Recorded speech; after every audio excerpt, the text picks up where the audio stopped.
সঞ্চালনা করতে করতে পরিবেশনায় আসলে একটু ভয় করে।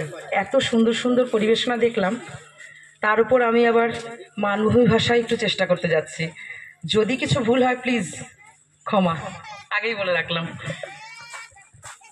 একটা ছোট্ট শ্রুতি নাটক যেটা আমরা দুজনে পারফর্ম করব এখন। অমূল, অপু ও দইওয়ালা, এই তিনটি নামের সঙ্গে আমরা ছোট থেকেই পরিচিত, আর যারা তোমরা ছোট আছো তারা নতুন করে পরিচিত হও।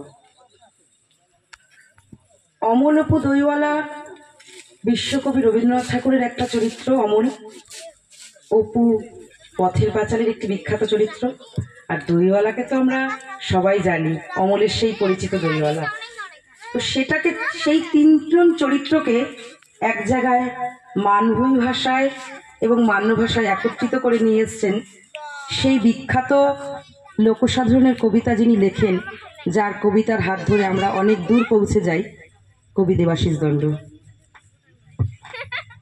শুরু করছি আমাদের ছোট্ট নাটিকা অমল, অপু ও দইওয়ালা। কলমে দেবাশিস দণ্ড। দই দই ভালো দই, মিঠা দই, টক দই, দই দই। দই কাকু,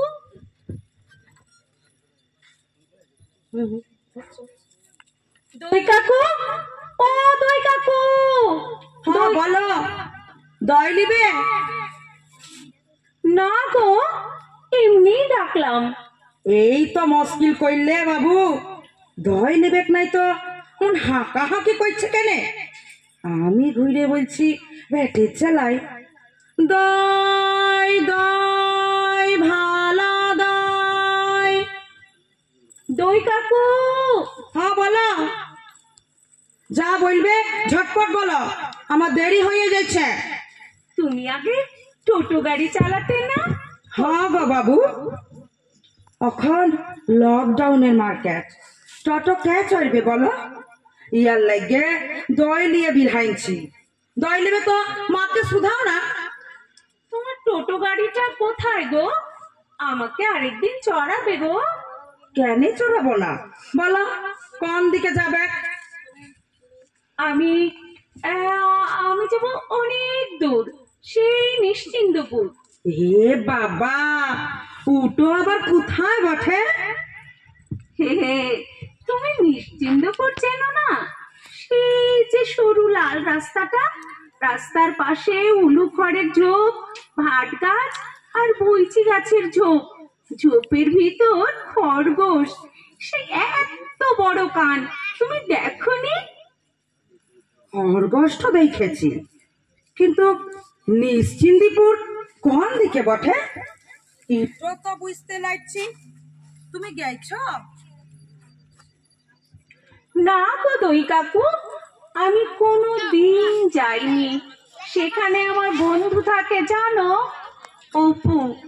ভেবেছিলাম চড়ক মেলার ছুটিতে যাব বাবার সাথে বন্ধুর বাড়ি যাব, ওই আর যেতে পারলাম বলো?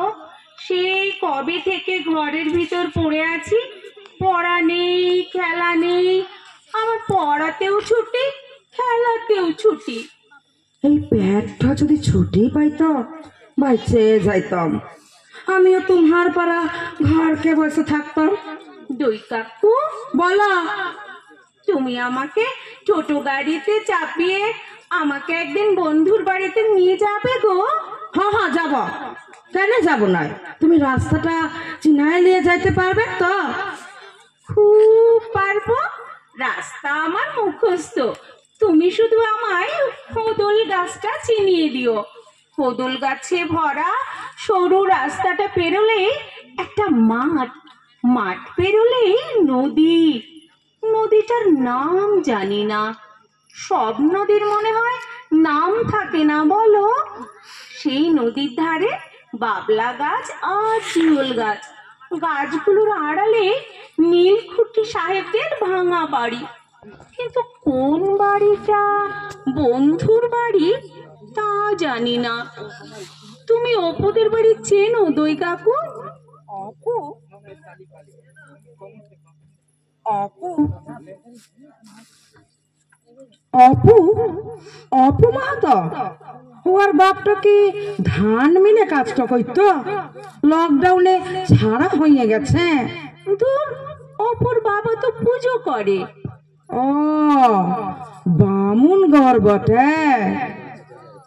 এখন রোজ বিকেলে ঝড় ওঠে, টুপটাপ কাঁচা আম পড়ে, মা আমাকে বেরোতেই দেয় না। ইস, এখন যদি যেতে পারতাম, আমি আর অপু মিলে কত কাঁচা আম কুড়োতাম। ওসব হবে একদিন, আপিস কট দোকান পাট সবাই খুলবে। এখন চুপটি করে ঘরকে বসে থাকো। অপুর একটা দিদি ছিল জানো, দুর্গা, ও মরে গেছে। জ্বর হয়েছিল তো, যেদিন দুর্গা দিদি মরে গেল আমার খুব মন খারাপ করেছিল জানো। হ হ, খারাপ তো লাগবে, কি খবরটা পাইলে?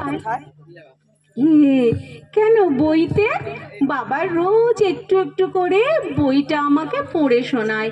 শুনতে শুনতে আমি আর অপু বন্ধু হয়ে গেছি।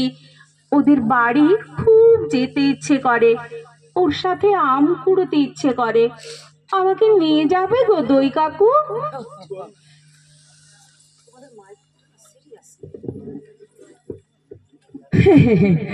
এবারে বুঝলাম। আচ্ছা আচ্ছা, লিয়া যাব, লকডাউন উঠুক।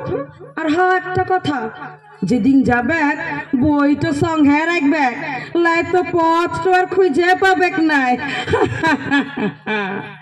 ঢের ভেলা হয়ে গেল, এবার আমি আসি, আমার পথটা দেখি। দই দই ভালো দই, মিঠা দই টক দই, দই দই।